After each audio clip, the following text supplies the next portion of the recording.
coming across a washing machine in a kitchen continues to baffle non-Brits. Okay, so this might be an odd reason why I don't find this weird. I like watching HGTV. HGTV has House Hunters. House Hunters International as well.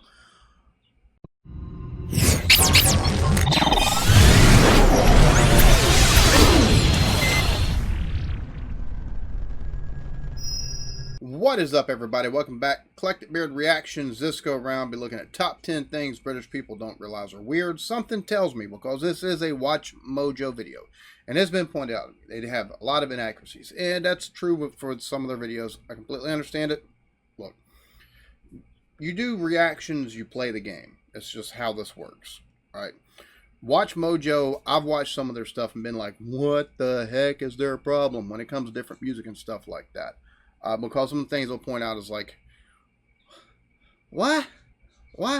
However, it is very clickbaity, and I understand that. And I don't normally care to do clickbaity stuff because I think it's freaking cheesy, to be honest with you. But part of the thing is, with taking and doing reactions, you do have to play the game a little bit. Like, I've gotten a good portion of subscribers just by, I've always been upfront and honest. Like, I've always been genuine. I've always been real. And I think that's one of the things that I try to stay, one of the reasons why I try to stay away from top 10 cheesy stuff like this, because a lot of times it's just, you know, people see it for what it is. It's, you know, it's trying to get views. Well, yeah, I mean, that's kind of how you grow your channel. You get views. It's just what it is. And it's unfortunate it's like that. Thankfully, y'all have amazing taste in TV shows and comedies and comedians that y'all have requested for me to react to. So I'm going to do this dance again, and there'll be another video later this week where I'll do this dance again, probably, just because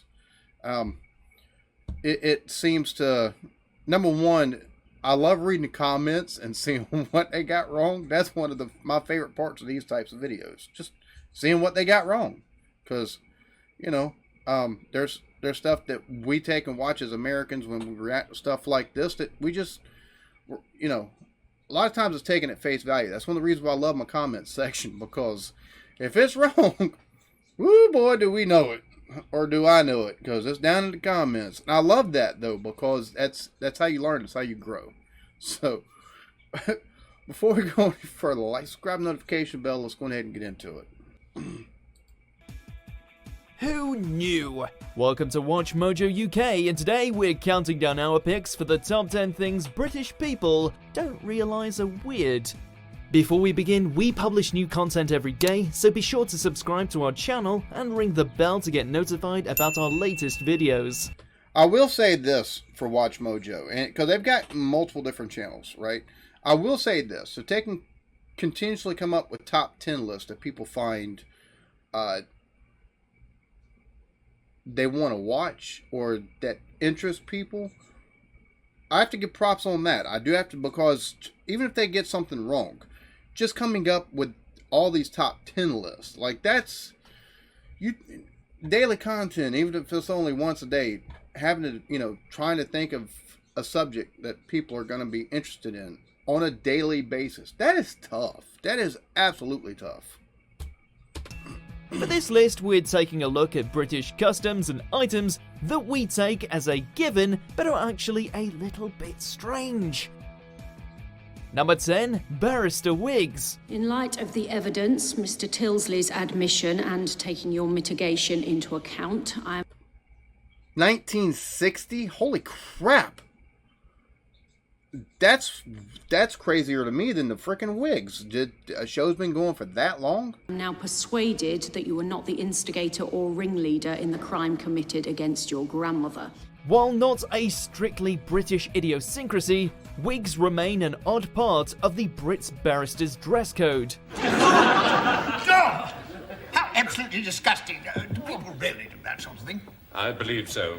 Introduced in the 17th century, they're meant to provide barristers with a sense of uniformity and anonymity, while also creating an imposing image.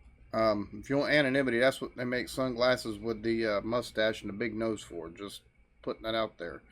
that being said, I don't really find that all that weird. I mean, it's for me, that's probably one of those things that probably goes back to tradition. I mean, it's something that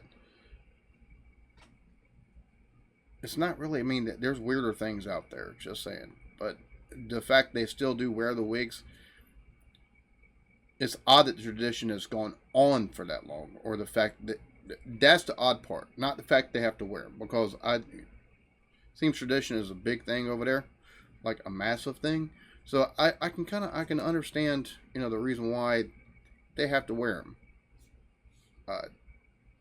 as part of a uniform dress code and it being carried on.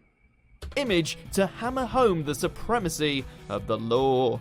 Ironically, in the years prior to the introduction of the wig, barristers were expected to keep their hair short for a lot of the same reasons. Though these eye-catching headpieces are used elsewhere in the Commonwealth, their ties to Britain and British history feel especially strong, perhaps because of all those quintessential crime dramas. But still, they're an odd sight for the rest of the world. Bloody well think so.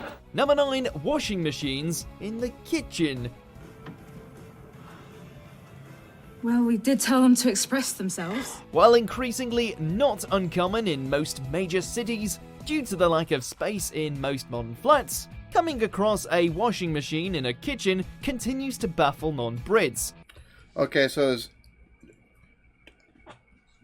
this might be an odd reason why I don't find this weird. I like watching HGTV. HGTV has House Hunters. House Hunters International as well. The UK or England, Scotland, anywhere over there, that's not from seeing this on the list. For me, that's, as an American, for most Americans, it'd probably be weird. But having taken and watched TV shows about other cultures, I like to learn. And I also, well, I ain't gonna lie, I like HGTV, and just seeing the places that people move to and how other cultures, like because the sizes of houses and apartments and stuff like that between, like, here in the U.S. and other places, I find it fascinating because of culture. We need everything at such excess that a lot of times we have houses that are 3,000, 4,000, 5,000, 7,000, square foot, and you might have 3 people living in it, which that's a lot of extra room to be cleaning. I'm just saying, it doesn't make a whole lot of sense a lot of times. But over in other countries, especially with a lot of the old architecture still standing and stuff like that, or even the need for space and the way the buildings are done, even in a lot of newer places, the fact that space being at a premium, they put the washer and dryer a lot of times in the kitchen. For me to see that, that's not weird, and I understand the reason why maybe Americans might find it weird, but I think that's something that a lot of other cultures, a lot of other countries, is something it's normal. And I think that's one of the things, watching stuff like HGTV, taking and seeing like House Hunters International, and seeing how other cultures, the space and how they take and either utilize the space, or they set up a house and utilize the space within that house for stuff like washers and dryers. Because here a lot of times we have rooms specifically set aside with washer and dryer hookups, and in other countries it's just not like that. So for me, this isn't really weird. And in particular, the Americans. Whereas our cousins from across the pond prefer to devote their entire rooms or closets to their washers and dryers, we decided long ago that the best place for them was clearly somewhere between the dustbin and the kitchen sink. And there they've stayed. Let me be honest with you, if you think about it from a standpoint of like where most water hookups at, they're either going to be in the bathroom or you're going to have hookups in, the kitchen. So put a washer and dryer in the kitchen. Really, it kind of makes sense if you think about it. Just saying, because why take and put an extra water hookup somewhere and then, an outlet for your dryer somewhere outside of where, well, no, normally it's going to be right there outside the wall anyway. It just makes a lot of sense if you ask me. So, like I said, I don't really find it that weird. Why would you do that? Why? Come on! Why? As such, it's easy to forget that all across the world there are families folding their clothes in the comfort of a laundry room, flummoxed by us doing laundry within arm's reach of the toaster. Get the hell out of my kitchen! Number 8. Our sense of humour. I have a terrific sense of humour. It's just very dry. Often mistaken for having no sense of humour at all. Satire, irony, self-deprecation, deadpan delivery, and a desire, nay, a need, to avoid sincerity at all costs. I'm going to be honest, the deadpan, the self-deprecation, but the deadpan especially, that's one of the aspects of humor over there that I absolutely adore. Like, me and the wife, we love to deadpan each other whenever we're taking and insulting and stuff like that. Or we take and make snide comments. We'll just deadpan it. And other people think we're fighting, or we're just picking. Deadpan, and it's one of the most... I love it. I love it. I love it. I love it. A lot of times people don't know how to take it over here, which is one of the funnier things. These are the things that make British humour unique. Perhaps Ricky Gervais summed it up best when he said that Brits mercilessly take the piss out of people we like or dislike. To some, this can come off as rude or nasty, but Brits know that deep down, it's all in good fun. You've got all the charm of a rotting teddy bear by a graveside. British humour is about being able to make fun of yourself, something that flies directly in the face of big brash US comedy. A good way to tell if you've just been run over by a solid British joke is if you find yourself asking, were they joking or not? How come you've only got one eyebrow? The dog chewed it off last year. Number 7, calling pulp juicy bits. Yes. No. Let's go crazy. I'll have an orange juice. This one should be obvious, but apparently it isn't. Orange juice comes with juicy bits or no bits, right? But those bits are pulp across the Atlantic, a decidedly less off-putting word. Juicy. While the American... Yeah, over here, juicy bits would kind of like... It'd probably be like the word moist to a lot of people over here. They hate the word moist. For a myriad of reasons. But yeah, it makes sense.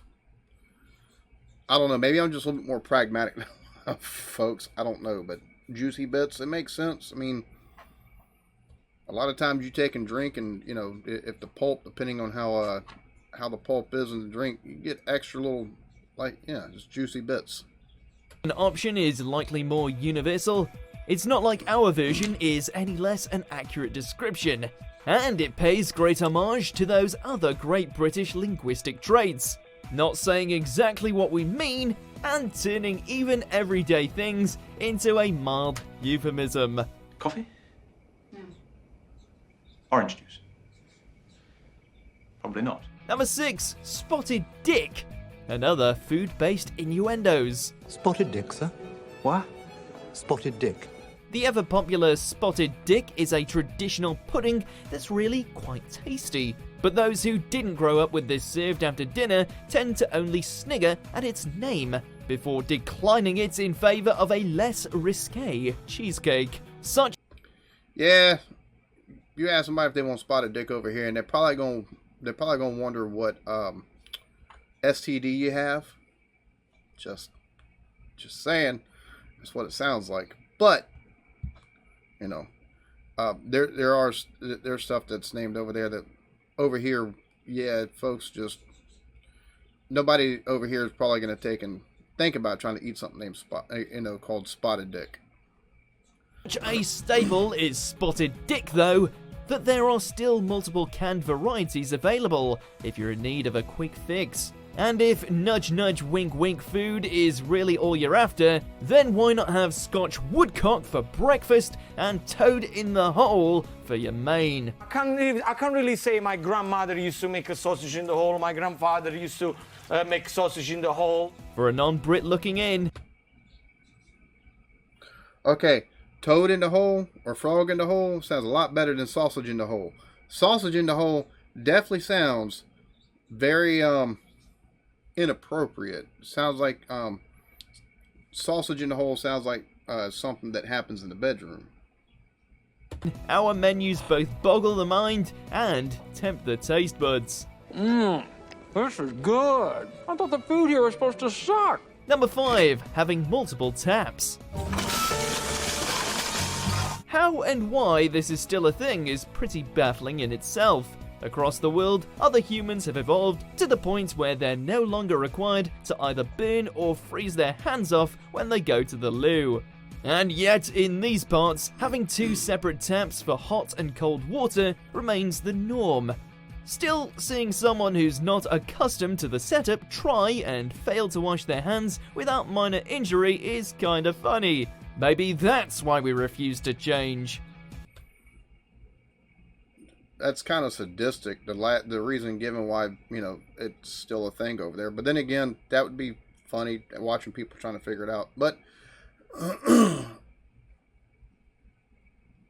again, I guess I've watched so much stuff and tried to learn so much stuff. A lot of the stuff isn't weird to me. Like, it kind of makes sense in one way or another. Number 4, affectionate texts. You doing it? Yes? Have you done it? Yet, hang on. Too often have we been labelled as cold and unaffectionate. For too long has the world believed us to be an emotionless folk. And how do we prove that we like, or at least tolerate, other people? By signing off texts, tweets, and most other messages with a single lowercase x. Don't bother trying to explain because your bit on the side has done it for you! For those not in the know, it represents a kiss. For the Brits scratching their heads right about now, this small gesture actually isn't standard everywhere else. And since the invention of emojis, That's because everywhere else it seems like XOXO to take and show kiss kiss is the norm for taking sign off, like as an affectionate way. Like that's. it's become a cute callback to a bygone age. As to the matter of how many kisses you should or shouldn't put, no one really knows for sure. Don't think I'm changing the subject, but I found a bus ticket. Number 3, not tipping. Luckily, I just bought another pair. No, pair. Taxi fare. This one always throws tourists for a loop. While it's common in North America for patrons to tip their waiters, waitresses, and bar staff, It's because they're paid slave wages, basically. $2.30 an hour. $2.30 an hour, or $2.25 an hour, if I'm not mistaken. It's like $2.25, $2.30 an hour is what waiters and waitresses over here are paid. They rely on tips. They rely on tips and gratuities to live. Makes perfect sense over there to have a fucking living wage, or at least a fucking uniform wage for people even in the food service industry. Because over here, they have yet to figure that shit out. it's simply not a thing round this way, or across most of Europe in fact. And maybe this entry, more than any other on this list, is one that we wind up stumbling over too, because our natural inclination not to tip can get us into trouble on our holidays, all while supposedly confirming the assumption that we're a rude and uncaring bunch. It's not that we don't like you, it's just that we don't tip. All right, since you pay for the breakfast, I'll put in, but normally I would never do this. Number 2, brown sauce. Nothing screams delicious like brown sauce, but incredibly, only in the UK. But it didn't But it tastes so good. prepare me for this sensation. A traditional condiment with a standout flavour, it does the job for cooked breakfasts, bacon rolls, anything with chips, but the rest of the world simply hasn't caught on. My wife says it tastes like Heinz 57 because it is made by Heinz. It does have a slight Heinz 57 taste, but I think it tastes like Heinz 57 with like Liam Perrin's Worcestershire sauce. I think it's very tasty. That's all I know. It's very tasty. Sure, you can get steak sauce elsewhere, and apparently endless variations of barbecue sauce, but the humble brown is by contrast a rare and unusual delicacy. Andy must never eat a bacon sandwich without the big, bold flavour of HP sauce. For non-Brits, even the experience of asking for it at a restaurant confounds. It's brown, it's sauce, it's brown sauce. Easy. Number 1, oddly specific regional accents. What did you think, love? Oh, John, I thought it was just great. The United States is the 4th largest country by area on Earth, while the whole of the United Kingdom ranks as only the 78th largest. How then can Britain have so many distinctive accents? No, it's not. Peterson told me. No, it's not. Peterson told me. It's something to endlessly baffle Americans and the rest of the world who can't seem to wrap their heads around the idea that people who live just down the road from each other have a completely different way of speaking. Yeah, I can drive 30 minutes or an hour or 2 hours and most folks are still going to sound the same. Like, the only difference really around this area for the way people speak is those that have a little bit of the Geechee influence, which Geechee is people who took and they've got a Caribbean influence to their accent. They come from mostly the Gullah and other barrier islands off the coast of South Carolina, and it's found its way into different parts of the dialect, depending on who it is and where their family's from and stuff like that. But Geechee, that's like the only real different accent around here. Like, I could drive 2 hours away to the upper state and people are going to sound the same as the ones down here. Now, I can drive over to Georgia and they got more twang to them. I can drive up to North Carolina, they got a little more hillbilly, but you're still going to understand them. I've heard accents to where they are completely and absolutely, there's no freaking just what the hell did they say is what it your brain thinks when looking at UK accents. Like, it's just mind blowing. So yeah. Is that how you treated people up in London? No wonder you're down here with your tail between your legs. If you go by Hollywood movies alone, then we all fall into one of two camps: ardent Cockney or softly spoken Queen's English. In the real world, though, that's very far from the case. That's very true, and normally the ones that speak Cockney are depicted as criminals. So, well, I say that. Most of the ones I've seen. I know there's others that they use the Cockney accent, and it's, but again, you either see very posh speakers or you see that they're all prim and proper, like or you see people that are, washing their clothes out on the line, as in filthy streets and stuff like that, and most of people around them are criminals. It's one of the two representations of English people that you get into U.S. TV or movies. So yeah, most of this for me, I guess, because I've been reacting to and looking at the culture over there for so long, a lot of this didn't seem weird to me at all. I can see where it could for a lot of others, like with the washer and dryer and stuff like that, because over here that's not something that you don't, unless you live in a 1-bedroom flat,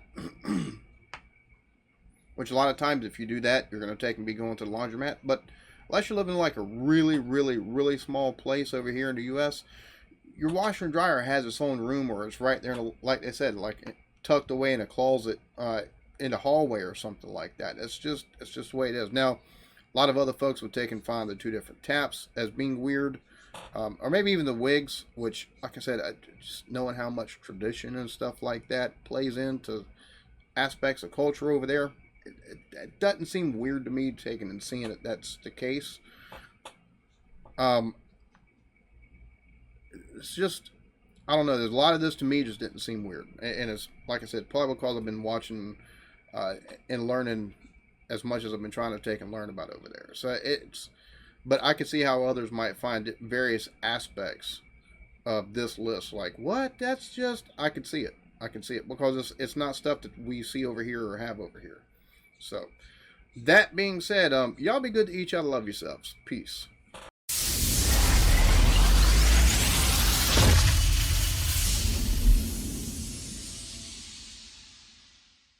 You